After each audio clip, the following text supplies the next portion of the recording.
So in this week's Parshas Achrei Mos, we have Hashem Yisbarach telling Moshe Rabbeinu to instruct Aaron, the Kohen Gadol, about all the things that he has to do to allow himself entrance into the Holy of Holies on Yom Kippur. And the Torah tells us that Al Yavi B'Choleis Al HaKodesh, that Aaron HaKohen, and for that matter all future Kahanim Gedolim, can't just enter into the Holy of Holies whenever they want.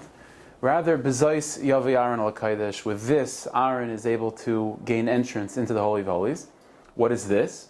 So the Torah goes on to say all the different sacrifices that he has to bring in order to allow himself on Yom Kippur to go into that holy place. So the Mefarshim and the commentators deal with the linguistics of that pasuk. With this, Aaron should go into the Holy of Holies. And what is this? All the many sacrifices. Well, linguistically, it doesn't really seem to work. It should say, with these, Aaron should go into the Holy of Holies, in plural. Instead of the plural referring to all the sacrifices, it says this in the singular. So something doesn't fit. So what is this that it's referring to? So Rashi is bothered by this, the Ramban, many of the commentators are bothered by this, and each one, in their own style, answers that question. So Baal Shem Tov also asked this question, and in his style he answered it the following way. He said that this parsha is not just talking to a particular person called the Kohen Gadol, who at a particular point in the year, on Yom Kippur, wants to go into the Holy of Holies. Baal Shem Tov said in a broader sense, this is a parsha that's talking to every single Jew, and the part of every Jew that's called the Kohen Gadol. Baal Shem Tov said that every Jew has a part of them that wants to come to that place that's called the Holy of Holies, that wants to come close to God, that wants to develop a very, very deep relationship with the Borei Olam, and wants to experience the Borei Olam. And the pasuk is telling to that particular part of us, and it's saying that there's something that you need to bring with you in order to allow yourself to truly become embraced by Hashem Yisbarach in that inner sanctuary. And what is it? So the answer is B'Zais. What is Zais? So Chazal in other places say that whenever you find that word Zos or Zeh, it always means something small that you could point to with your finger.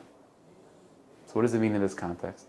Said Baal Shem Tov, what it means is as follows, that if a person wants to go into the Holy of Holies, wants to, again, sort of come very close with the Rebbeinu Shalom, develop a deep relationship with the Rebbeinu Shalom, don't think that the only way to come to Hashem is with big things, big accomplishments, big ideas, lofty ideas. Rather, the Rebbeinu Shalom said, that's all great, it's fantastic, but if you really want to become close to me, if you really want to have a deep relationship with me, what I want you to bring with you is something small. I want you to bring with you saying a good morning to a friend, being nice to a spouse, being pleasant to a neighbor, saying a Moida'ani, saying a Shahakal, staying away from an Avera that you had a tendency of falling into. Small things. And says what Hashem Yisbarach is telling Aaron and telling each and every one of us is that, of course, big ideas and big goals and big aspirations and big feelings are unbelievable. But ultimately, at the end of the day, when you're knocking on that door of the Holy of Holies, and you have to show something to allow yourself entrance, the key to get into that place are the small little pieces of life, the small little details of life. B'Zais Yavi Aaron Al HaKodesh, with the small things that you can point with your finger. And that's the Avodah, this parsha, what Hashem Yisbarach is telling us is to appreciate those small things, is to realize the great significance of these small little pieces of Yiddishkeit. And when a person holds on to these small things that you could point to with a finger, and we might think of them as insignificant, it's specifically these things that are going to get us entrance into that place called the Holy of Holies. So Hashem should help each and every one of us. We should be able to enter into that place in a deep way, both within ourselves and collectively. The B'Yeskal Tzedek Meher V'Meinu Amen. Thank you, Hashem.